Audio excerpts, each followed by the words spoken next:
For those of us interested in Thomas More, which I take the liberty of assuming includes all of us here tonight, the end of November 2016 is a rather special date.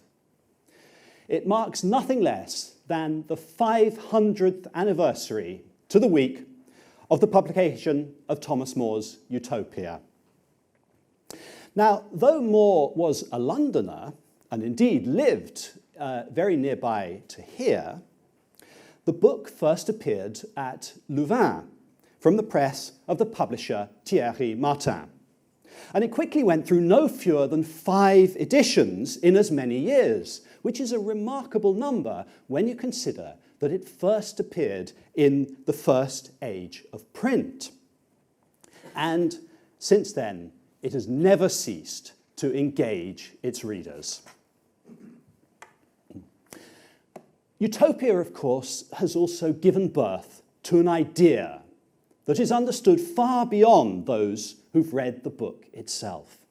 The idea of utopianism, sometimes used in praise, sometimes used in blame. The assertion of utopianism is immediately recognizable. And for all that it is sometimes a dismissive accusation, it's also a term that recognizes the fundamental merit in a plan of action. But Thomas More's Utopia has given a great deal of pleasure over the years too, for it's a genuinely funny book. Its humours survived the passing of half a millennium of time, and it's also survived translation out of its original Latin into dozens of modern languages. But Utopia's humour isn't entirely innocent, for it's also, as we'll see, a highly political book, with a vision of social and political life that still, I hope, has the power to provoke as well as to delight. Yet one of the things that Utopia's less often been called by its many readers is magnificent. Indeed, from the moment that it was published to this day, some of its readers have found it a rather unattractive place. After all, the buildings it describes are all the same, and the people that they house, too, wear clothes that are simple and identical. Moreover, even the author himself, at the end of his book, as we'll see, suggests that the place he's described is not necessarily noble or majestic. But in speaking to you today about Thomas More's remarkably long-lived book, one of the claims that I shall hope to uphold is that the island of Utopia is indeed, in its own way, a remarkably magnificent place.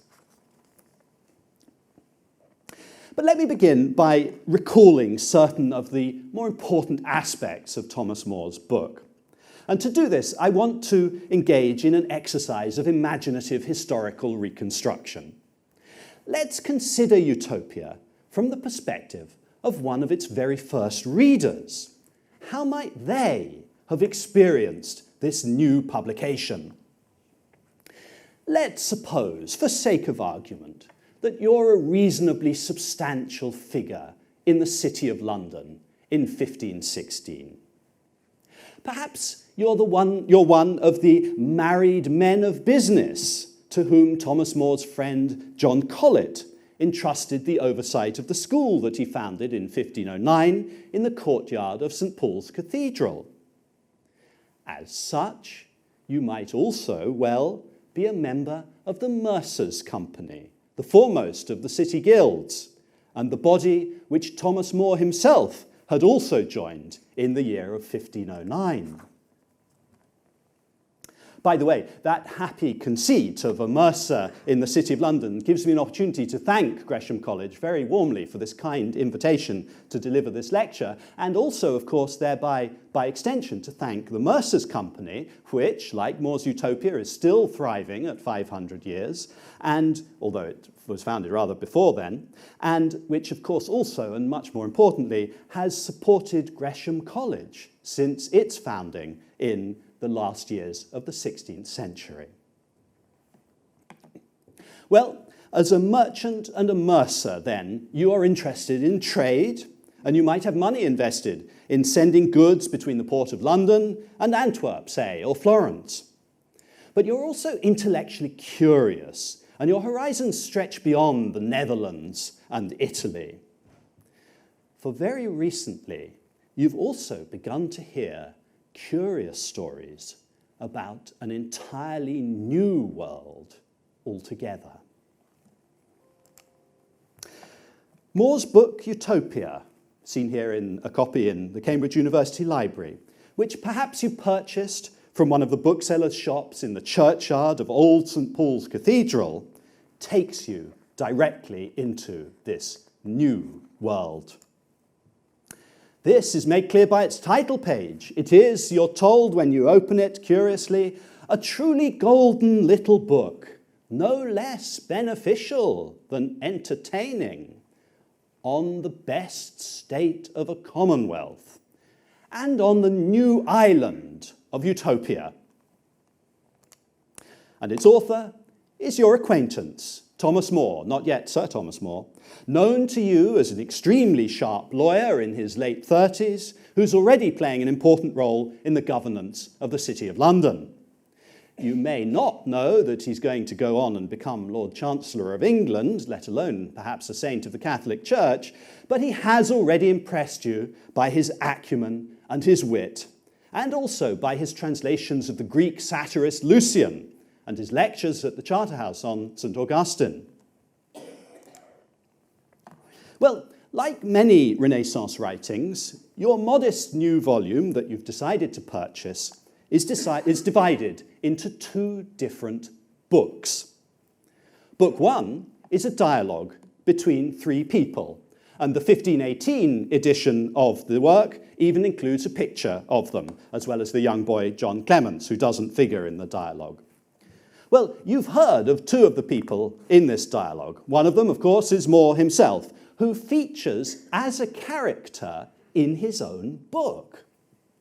Well, this isn't entirely unusual in Renaissance writings, although in the case of Utopia, it offers More especial opportunities for him to exercise his very characteristic irony. The second character, who you may have heard of, is a man called Peter Gillies, a merchant in Antwerp where, like More, he's an important figure in that city's local government. But you've never heard of the third person, who's called Raphael Hitler.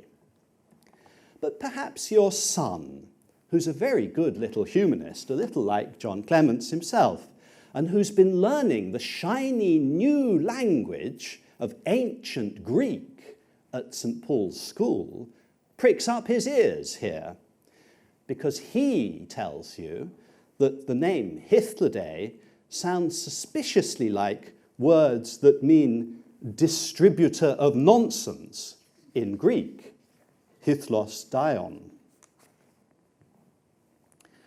Well, Hitler, it turns out, is a traveller. And in Book 2 of Utopia, he's got a traveller's tale to tell. But it's no ordinary story. He's got nothing at all to say about monstrous Scyllas, ravenous harpies, or cannibalistic Laestrygonians. As More dryly comments, you can find these things everywhere, but there's hardly anywhere that you can find well and wisely educated citizens. Yet that's exactly what Hitler has to talk about, and he's found them on this new island called Utopia. Hitler travelled to this new island with another real person, Amerigo Vespucci. Christopher Columbus never made it beyond the Caribbean, but he usually gets the credit for the European discovery of the Americas. But it is Amerigo who has the honor of giving that place its name. Vespucci was canny enough to write several books about his travels, and this is one of them, The New World of 1504. And in it, Vespucci describes 4 voyages that he'd made to a place that, by rights, ought not to exist. Here, after all, is the world that you grew up with. The world mapped by the Greek geographer Ptolemy, depicted here in a map from 1485.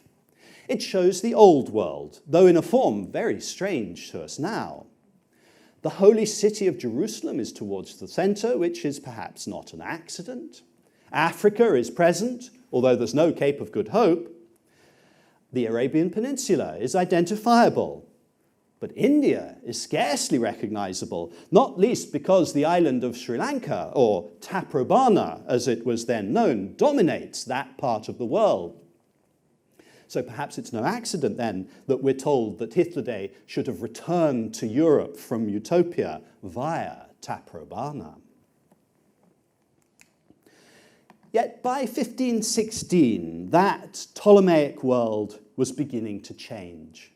Perhaps you, as a keen book collector, owned this edition of Ptolemy's Geography, which had a supplement at the back depicting the modern lands and seas that had been reported, as the book says, in our own age. And in this book, you would have found this map of a terra incognita, an unknown land, corresponding broadly, as you can see, to modern South America. Or perhaps you'd been lucky enough to see this extraordinary document, the world map of Martin Waldseemüller, which now survives only in a single copy owned by the Library of Congress in Washington, D.C. It depicts, in 1507, for the very first time, the entire globe on a single set of printed sheets. Africa now has its cape and also an elephant, and India is now a little more, but only a little more recognizable. But the most notable addition is the continents of North and South America. The first time they've been given that name on a map. And to honor its discoverer, the modern Amerigo Vespucci now faces the ancient Claudius Ptolemy at the top of Waldseemüller's extraordinary map. Well, it's somewhere on this newly enlarged globe that Utopia is to be found. But where?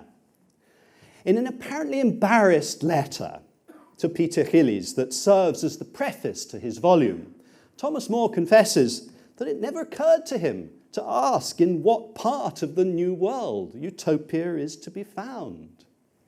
He's a little ashamed, he exclaims, not to know where the island lies, about which I've written so much.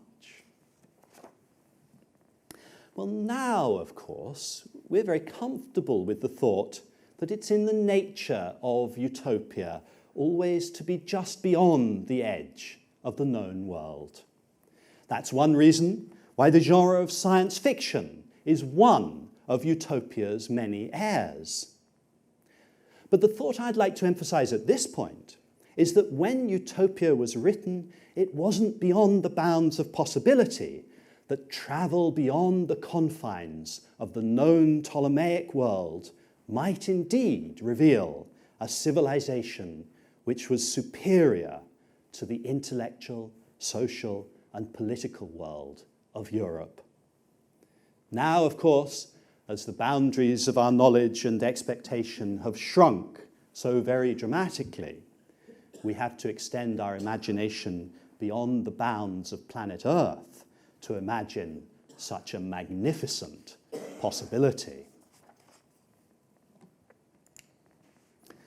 But what is this new island like? In Book 2 of Utopia, Hitler paints an elaborate picture of this new place. And like him, pointing to it here in this image from the 1518 frontispiece, I must now use words to describe this place to you.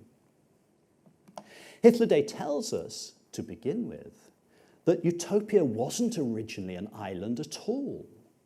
In an unbelievable feat of civil engineering, the island was cut off from its continent by digging a channel no less than 15 miles wide. So this island, it's suggested, is a creation of artifice, not of nature. It's a product of the exercise of human will and human power. Well, on this island of Utopia, there are 54 cities. All of them, says Hitler without apparent irony, exactly the same. But one of them, by the name of Marat, is at the centre of the island, and it's that one that Hitler describes. Marat is surrounded by expansive and well-cultivated fields. Its rivers are bridged by stone arches. The large houses are all an impressive 3 stories high, very high for that period, and constructed not of wood, but of brick and cement. They face each other across streets that are no less than 20 feet wide, a vast span by comparison with the narrow lanes of 16th century London, the same lanes, of course, that helped the Great Fire of exactly 150 years later to spread so rapidly, burning the wooden buildings of the city to the ground. And at the back of their houses, the utopians have large gardens, which they love to cultivate, and indeed even to compete with one another to render them more beautiful and more fertile. But all this civic excellence doesn't come without effort, and the utopians are nothing if not industrious. They're remarkable in that every single person on the island contributes their labour to it. All work in the fields by rotation. But every person in Utopia is also taught one or more trades, such as weaving, or metalwork, or carpentry. Moreover, not only men, but also, as Hitler is at pains to make clear, women too follow the same course of life. Even the magistrates who govern Utopia choose to work, though they don't have to. Well, the benefits of this on Hitler's account are clear. Because the whole population engages in useful work, they easily produce everything they need. Indeed, a surplus of everything they need. And the consequence of this is that in Utopia, ladies and gentlemen, the working day is 6 hours long. Well, here again, there's an extraordinary contrast between Utopia and Europe, and in particular, between Utopia and the picture of Europe that is painted in Book 1 of More's dialogue. In Europe, according to Hitler the female half of the population don't work. Then there are all the men in Europe who shirk their duties, priests, for instance, and monks, also noblemen, and the so-called gentlemen and the retainers who attach themselves to such dignitaries, and also, of course, the sturdy beggars who feign illness as an excuse for mere idleness. But what's even worse, perhaps, is that in Europe, the work that people do is so often useless. People waste their energy in superfluous trades, making luxuries that merely satisfy human vanity and licentiousness. The The utopians, by contrast, have much better priorities. For them, the manual labour that brings us our food is simply a means to an end. Because everyone works, there is more free time for everyone. In fact, Hitler says, the foundation of their commonwealth looks towards that one goal above all, which is that so far as public necessities allow, the entirety of the citizens should be free to withdraw as much time as possible from the service of the body and devote themselves to the freedom and cultivation of the mind. In that, Hitler says, the utopians think the happiness of life lies. Well, as that suggests, the utopians are remarkably scholarly folk. All the children, both boys and girls, receive an education in good letters, the sort of humanistic education, in fact, perhaps, that John Colet founded St. Paul's School to provide. And a few boys who've shown a special aptitude for study from childhood onwards are excused from working the land and permitted to give themselves over entirely to learning. But, however, throughout their lives, a good part of the rest of the populace, both men and women, also devote their plentiful spare time to reading. And not just reading, because they also like to gain knowledge by the ear as well as the eye. And one of the many remarkable things that Hitler tells us about the remarkable utopian people is that they love to hear lectures. Not only the scholars who are required to attend them, but also many other people of all kinds, Hitler says, again, both men and women, flock to hear public lectures on whatever subject might interest them. But I'm sorry to say, ladies and gentlemen, that the utopians are made of sterner stuff than the denizens of Gresham College, because the lectures in Utopia all take place before the hours of dawn. Well, the utopians value learning for the knowledge it brings them, and that knowledge is especially useful knowledge. They're excellent physicians, though the natural temperaments of the people mean that no people needs medicine less than they do. They're excellent astronomers, and remarkably, they're able to turn their deep knowledge of the natural world towards an extraordinary feat. They are able to do nothing less than forecast the weather. Unlike scholars of the Renaissance, though, who had to spend years learning Latin before they could hope to participate in their world of learning, the utopians pursue their own studies in their native tongue, which sounds a little like Greek. But this isn't at all to suggest that they despise ancient languages as useless, because once Hitler has brought from Europe a parcel of books in ancient Greek, they rapidly acquire a deep knowledge of that language too. So, in all these things, as I hope you'll agree with me, the utopians are really rather impressive. Magnificently impressive, we might even say.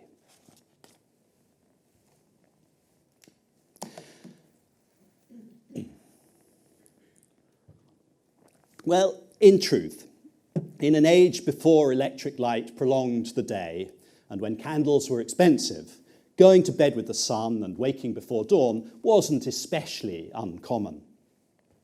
But there is a different way in which the institutions of Utopia were quite unlike anything Thomas More's world knew, or indeed our own. Because in Utopia, there is nothing private anywhere.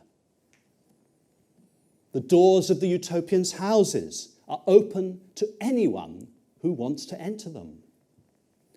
The utopians eat in communal halls shared between 30 households where they take their meals in common. Extraordinarily, too, it is a capital offence to engage in private discussions about public affairs. In Utopia, the business of public affairs, politics, can only properly be done in public. And most importantly and most notoriously of all, in Utopia, there is no private property. No one owns anything, and there is no money that could be used to buy things anyway. And it is this, above all, that elevates Utopia far beyond any other polity, according to Raphael Hitler. Where you have private property, he tells the character of Thomas More at the end of Book 1, and money is the measure of all things, it's hardly ever possible for a commonwealth to be just or prosperous. Yes, he uses that word, prosperous. The reason, Hitler goes on, that Plato was the wisest of men was that he realized that the one and only path to public welfare lies through the equal allocation of goods. Nothing can be fairly and justly distributed, nor can human affairs be properly organized, unless private property is entirely abolished. And to point the message, the utopians use gold and silver for chamber pots, and to make chains to shackle and to decorate the few criminals of their commonwealth. Of course, we shouldn't suppose there are very many of those criminals, and this is partly because the utopians are such well-formed citizens that we're told they need very few laws. But there's also a more profound and a logically unarguable reason why crime is rare in Utopia. Hitler points the moral at the end of his description of the island. Indeed, he becomes quite vehement on the subject.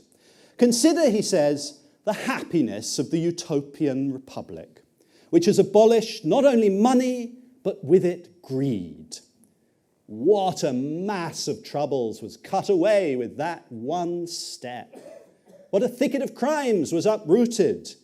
Everyone knows that if money was abolished, fraud, theft, robbery, quarrels, brawls, altercations, seditions, murders, treasons, and a whole set of crimes which are avenged but not prevented by the hangman would at once go out.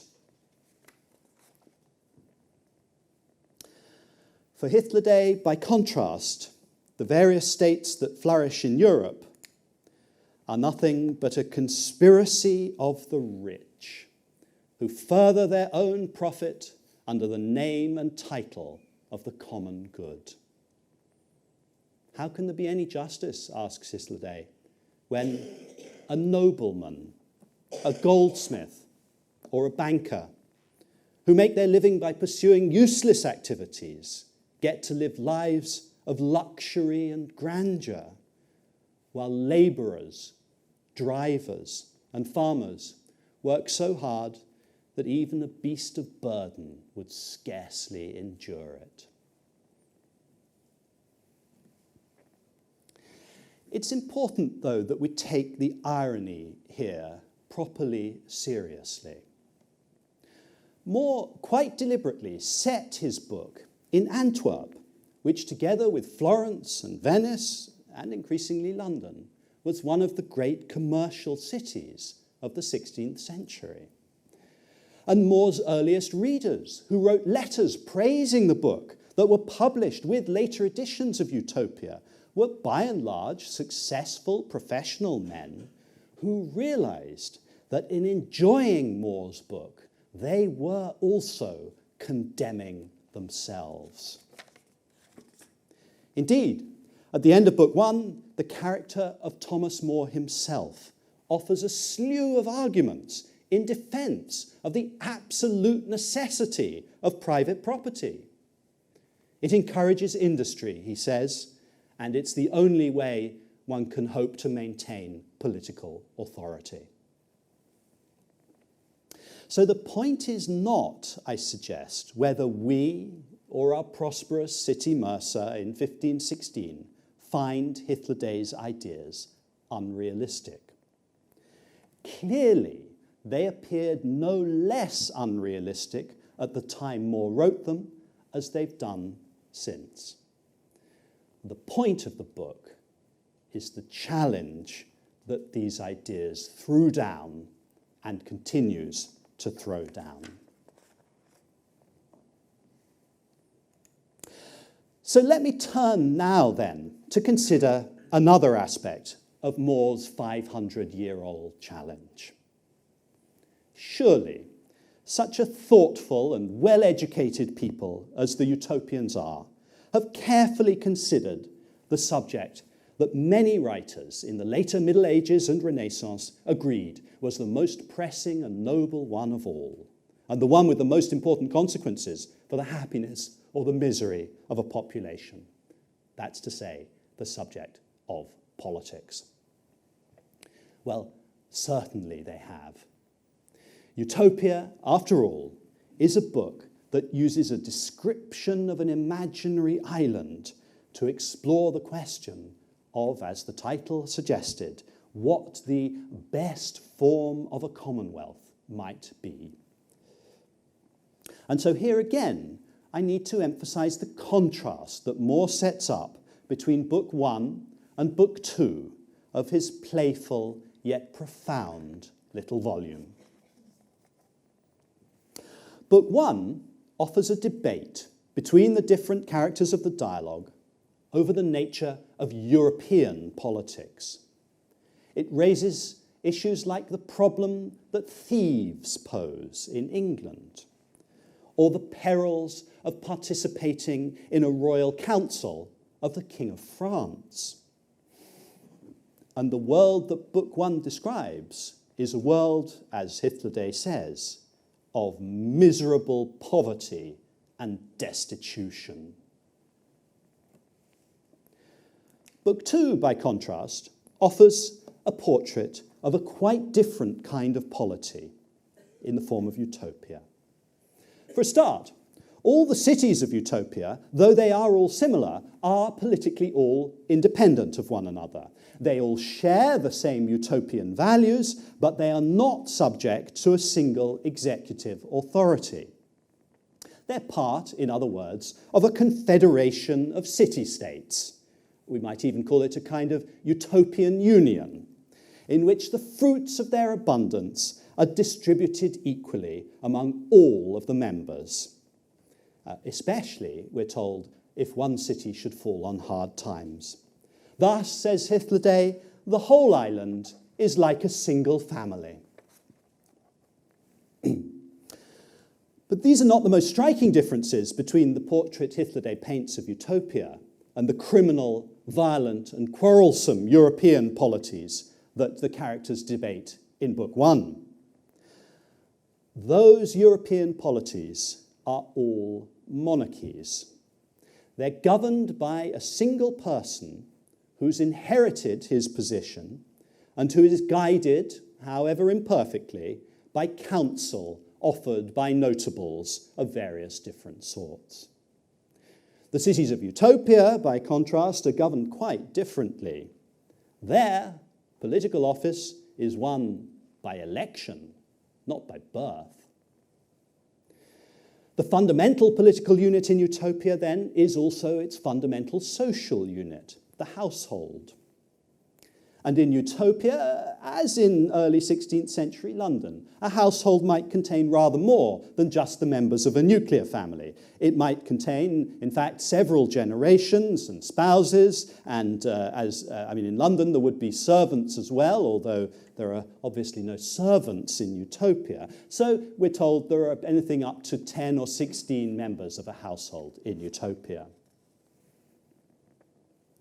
Each group of 30 households, in turn, elects a representative who governs them, known in the utopian language as a suffragant. There are 200 of these in each city, and they sit in a popular assembly, or, as we might think of it, a lower chamber or a House of Congress. They're elected and they change annually. Over the suffragants, there's a higher level still of elected officials, known as tranibors.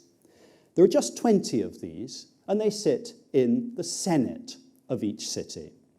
They are re-elected annually, but we're told they're not changed for light or casual reasons. And the highest official in Utopia is its governor, in Latin princeps, but with the implication of principal person. He is also elected, but for life, and he's only removed if he's suspected of aiming at a tyranny. Moreover, at every level, utopian politics is deliberative, with each element of the polity taking counsel with the levels above and below it before important political decisions are arrived at.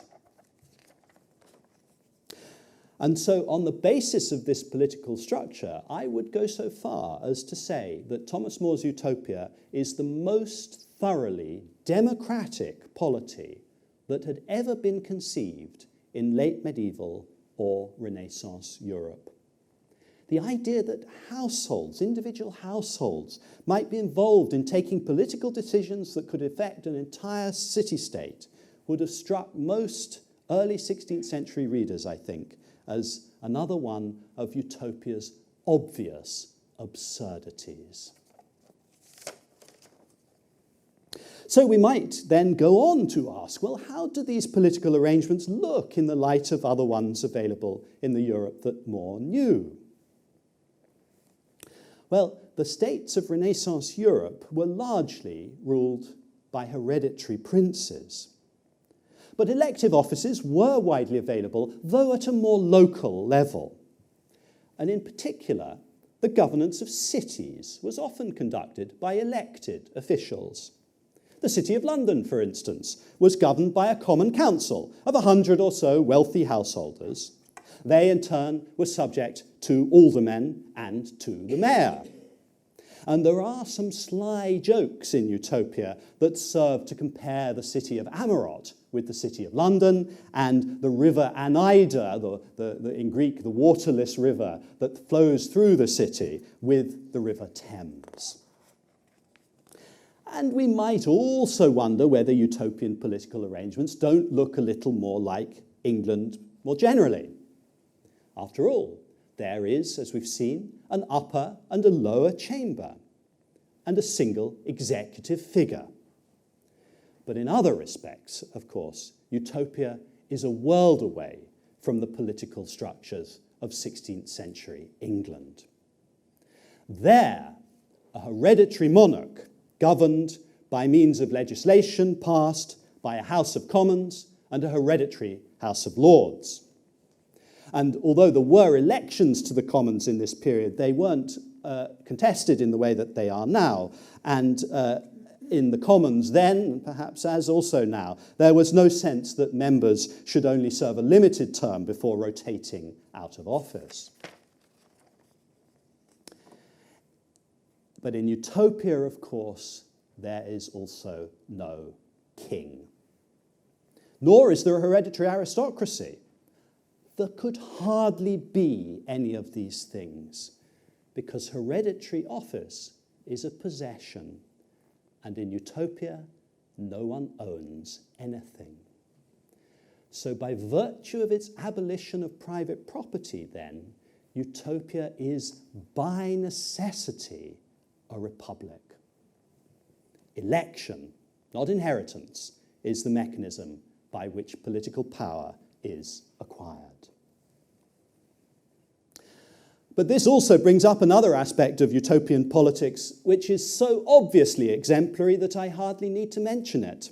In Utopia, as you would surely hope, and as Hitler tells us, any man who campaigns for public office is immediately disqualified for all of them. Well, although utopian elections have popular elements, utopia is, I think, far from that great invention of the 19th century, representative democracy. To be sure, households do elect their local representative, but they don't elect the governor, who instead is chosen by the people that the households have in turn chosen. In short, I wonder if utopia doesn't have a system of political representation that looks to me like ideas that only came to the fore in the high Enlightenment of the later 18th century. So the utopian system in some ways is a little reminiscent of ideas that came to gather strength after the French Revolution of 1789, the idea of, as it was called, graduated promotion, whereby high political office was only available to those who had served in a lower capacity first. Alternatively, perhaps we might regard the utopian system of representation as being a little like the electoral college system that was designed by the framers of the American Constitution in 1787. In the view of the wise founders of that great republic, it was not appropriate for the people to choose their president directly. Instead, they laid down that the people should elect trusted delegates who would in turn meet together in their respective states and, by a majority vote, choose two persons who, in their view, were fit to fill the high offices of president and vice president.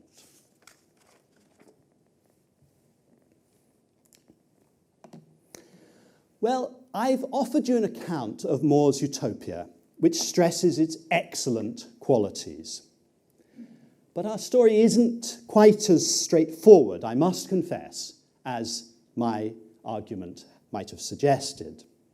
Because as I began by mentioning, quite a few of Utopia's readers have not found the island a magnificent place. They worry that it's a place of conformity, of suppressed individuality, of misplaced simplicity. Remarkably, some readers have even thought that More's book offers nothing less than a case study in disguised tyranny. Moreover, at the end of his book, even the character of Thomas More himself objects that Utopia may not be very magnificent. His doubt comes at the very end of Book 2, after Raphael Hitler has finished his insistent panegyric on Utopia and the justice that it alone embodies.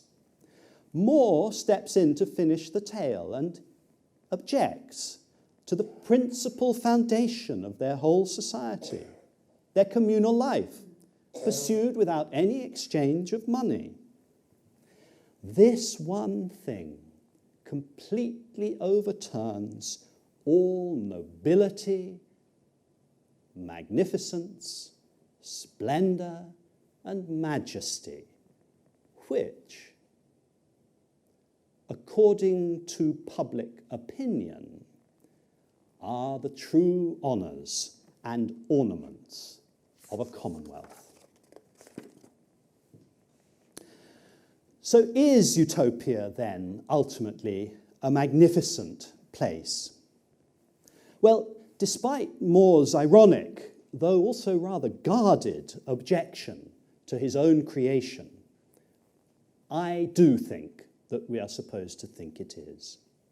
Utopia is, after all, to remind you, magnificently populous. And then, as now, a large population was a mark of political success. It houses all of its numerous inhabitants, as we've seen, in buildings that were larger and more commodious than anything that early 16th century cities, and even the city of London, might have to offer. And indeed, Hitler tells us specifically at the beginning of Book 2 that Utopia's cities are all spacious and magnificent. We might add that the Utopians' churches, in which they piously worship, are of a magnificent size, and that the Utopian people are also magnificently successful in warfare against their many jealous enemies. And for these reasons too, the utopian polity, we're told, has lasted a magnificently long time. Of course, as More's doubt identifies, the utopians aren't magnificent in some more conventional ways. Their rulers don't distinguish themselves by luxurious clothes or golden chains of office, nor do they inhabit magnificent palaces from which their subjects are excluded, but have to pay to maintain. But there is one last way in which, I suggest, More presents Utopia to us as indeed a magnificent place. It is magnificently just. No money is required there to obtain justice from the laws. Not least, of course, because there are, naturally, this being Utopia, no lawyers. No one needs to be rich to hold political office. And so it's there, and there alone, Hitler insists, that virtue has its reward. And so I end my lecture with thanks to you, but also by proposing one final way in which Thomas More's 500-year-old book is indeed magnificent. Though the Renaissance world from which Utopia arose has largely passed away, More's Utopia remains to this day a magnificently thought-provoking book. Thank you very much.